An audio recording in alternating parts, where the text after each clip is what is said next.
Continuing with Course of Miracles, lesson number 121, forgiveness is the key to happiness. Here is the answer to your search for peace.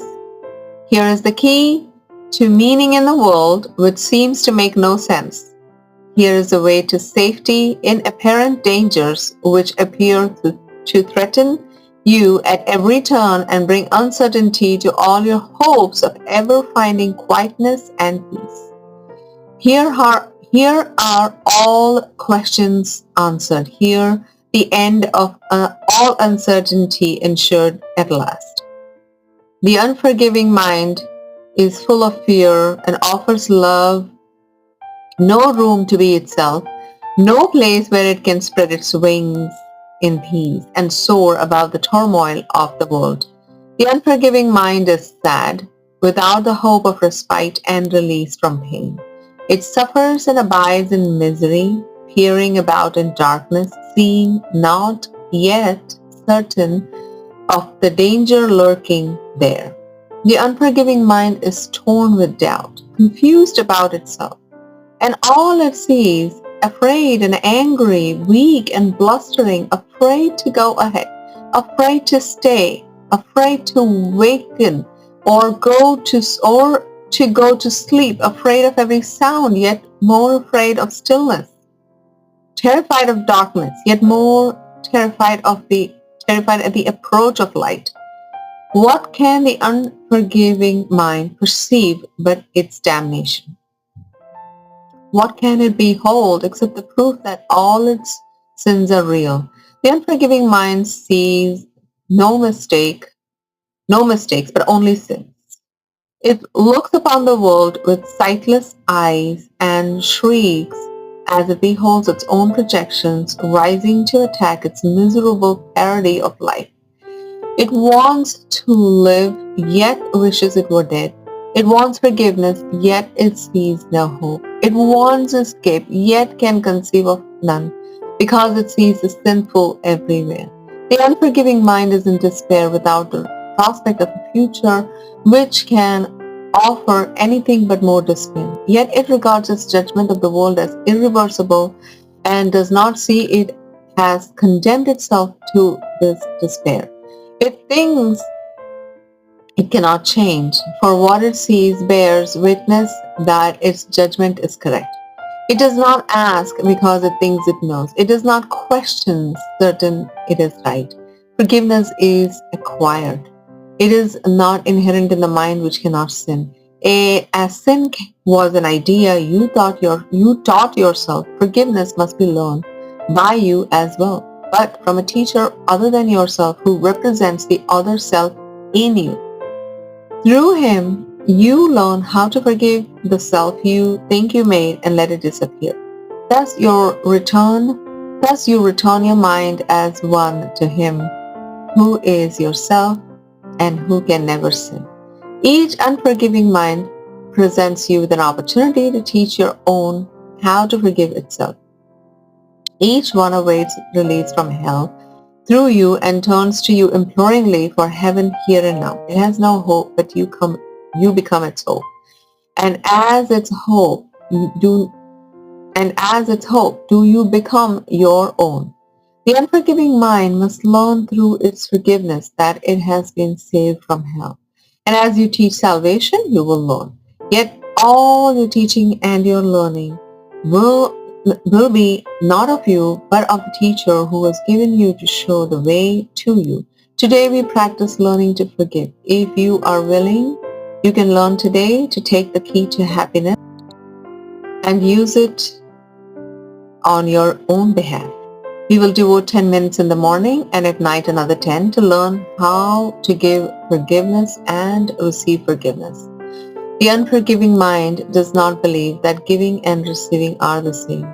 Yet we will try to learn today that they are one through practicing forgiveness toward one whom you think of as an enemy and one whom you consider as a friend.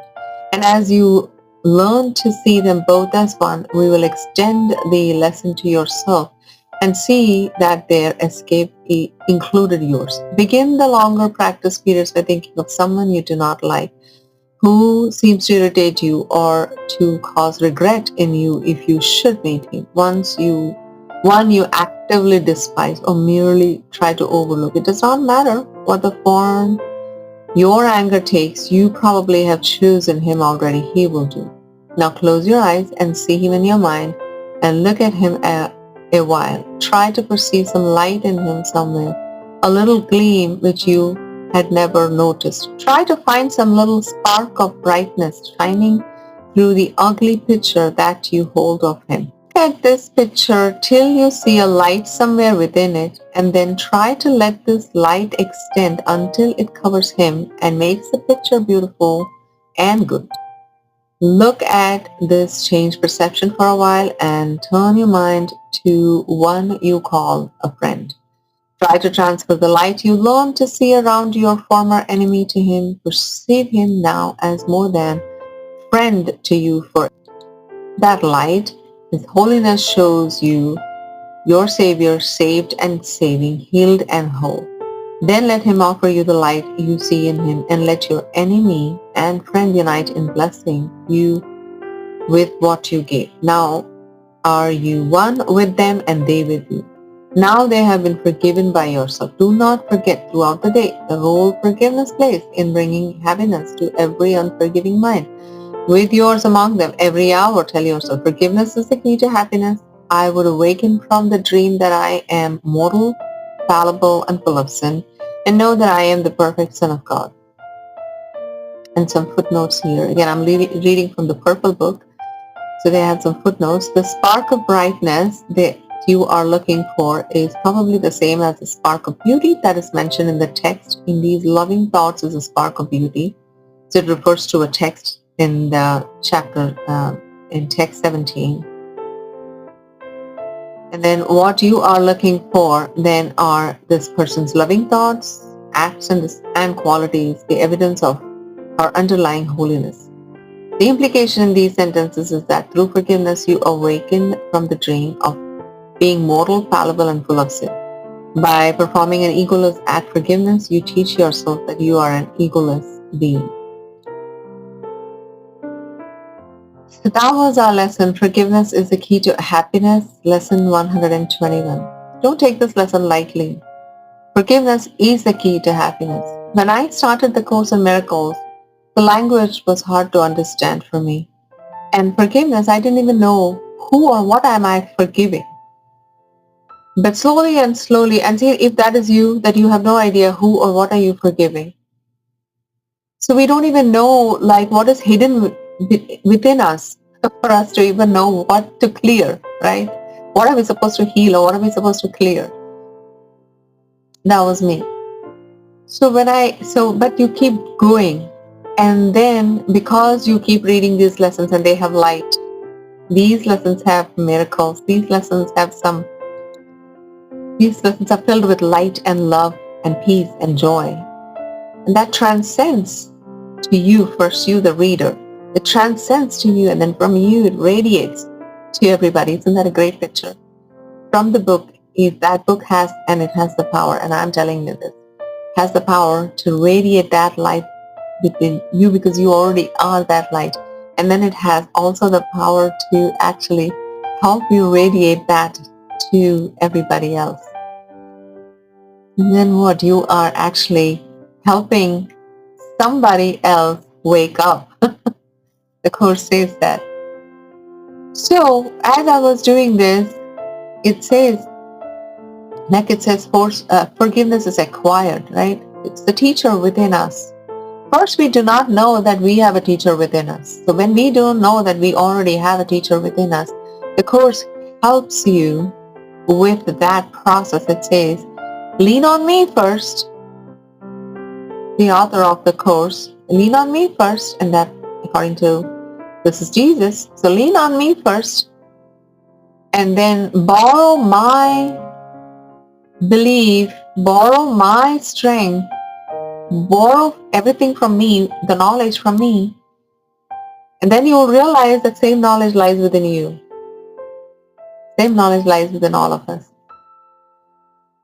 If you keep practicing the Course and actually utilize it every day, In every step when you walk outside or when you're inside the house or you have some things going on in your mind, and every time you use any of these lessons, those tiny little sparks go in and they pull that thing from there, and then they will tell you this is what you need to work on. Even though the chapter gave you the example as well. And these days for me, since I have worked on a lot of grievances with a lot of people, the place where I am right now, when it comes for me, I already know this is there for forgiveness. And I go in and I do my forgiveness practice, and that's gone in minutes. So then the person that I really need to forgive and love, it happens to be just me. So I'm always working on myself that way. So, and you will, at some point you will come there too. If that's, all of us have, our journey it could look very different, but the destiny would all be the same. Happy practicing. I'll see you in the next chapter. Love you all. Namaste.